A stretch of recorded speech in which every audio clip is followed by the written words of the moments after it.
नेता को, महान दल के राष्ट्रीय अध्यक्ष को अगर कोई जानता है, अगर महान दल को उत्तर प्रदेश के कोने कोने में बच्चा बच्चा अगर जानता है, तो उसमें सबसे बड़ा योगदान बदायूं की इस धरती का है, बदायूं के साक्य समाज के लोगों का है।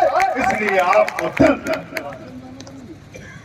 राजगंज वालों का विशेष रूप से है, लेकिन शुरुआत बदायूं से हुई थी। मैं मुखिया जी से उत्तर प्रदेश के सभी लोगों, सभी जगह के लोगों का है, मैं क्षमा चाहता हूं, लेकिन मैं अपनी बात आगे बढ़ाता हूं। साथियों, जब से महान दल चला है तब से आज तक महान दल सीटें नहीं जीत पाया। लोग कहते हैं महान दल जीत नहीं पाता, चुनाव लड़ता है, रैलियां करता है, पैसे ले जाता है, लेकिन महान दल विधायक नहीं जीत पाता है, मंत्री नहीं बन पाता है, सरकार में नहीं पहुंच पाता है। लेकिन मैं आप लोगों से बताकर जाना चाहता हूं, ये बदायूं की धरती जहां विधायक भी साक्य, कुछ मंत्री भी साक्य, सांसद भी साक्य, लेकिन इसके बावजूद आज अगर सबसे ज्यादा किसी समाज के ऊपर अत्याचार अन्याय हो रहा है, किसी के सबसे ज्यादा खेत कब्जा हो रहा है, किसी के ऊपर सबसे ज्यादा बलात्कार के अगर केस लग रहे हैं, किसी को थाने पुलिस में फर्जी फंसाया जा रहा है, तो वो साक्य समाज के लोग हैं। क्या गलत कह रहा हूँ? गलत कह रहा हूँ क्या? लेकिन इसके बावजूद मंत्री भी साक्य, विधायक भी साक्य और सांसद भी साक्य होने के बावजूद साक्य समाज की सुनवाई न के बराबर है इस बदायूं की धरती पर।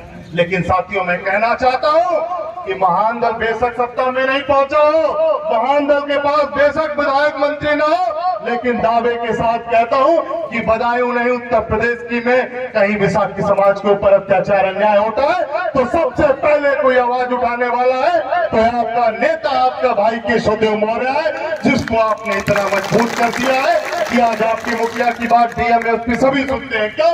क्योंकि सबको पता है कि उनके पीछे इतनी बड़े साक्य समाज की ताकत, कुशवाहा मौर्य समाज की ताकत है। साथियों, मंत्री विधायक बनने में कुछ नहीं रखा है जब तक आप अपने समाज का हक हिस्सा नहीं दिला लेंगे।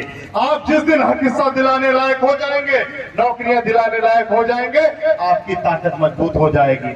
आज वो परिस्थिति आ गई है कि आज आप लोगों को यह निर्णय लेना होगा कि मंत्री विधायक चाहिए कि अपनी पार्टी चाहिए। यादव समाज के लोगों ने अपनी पार्टी को मजबूत किया तो उन्हें सत्ता की मलाई मिली कि नहीं मिली?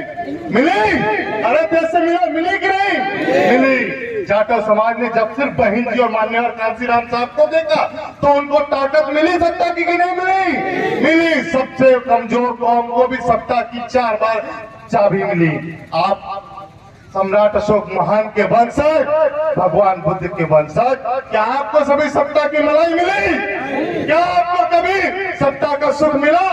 मंत्री बनाया, विधायक बनाया, सांसद बनाया और अब जाकर उत्तर प्रदेश का डिप्टी सीएम बना लिया, लेकिन कठपुतली के सिवाय कुछ नहीं बन पाया और साक्य समाज को कुछ नहीं मिल पाया।